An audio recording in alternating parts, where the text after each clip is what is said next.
ایک گمنام مسافر کہیں جا رہا ہے۔ رات وہ سامان اتار کر سڑک کے کنارے سو جاتا ہے۔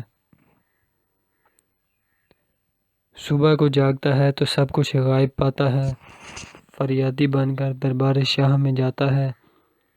وہاں اس کے منہ سے ایک ایسا جملہ نکل جاتا ہے جو سارے ایوان کو ہلا دیتا ہے، اور مورخ اسے تاریخ کا حصہ بنا لیتا ہے۔ مسافر کی فریاد سن کر بادشاہ نے کہا، تم عجب احمق ہو کہ رات کو غافل سو گئے۔ مسافر نے جواب دیا، عالم پناہ، میرا خیال تھا کہ آپ جاگ رہے ہیں۔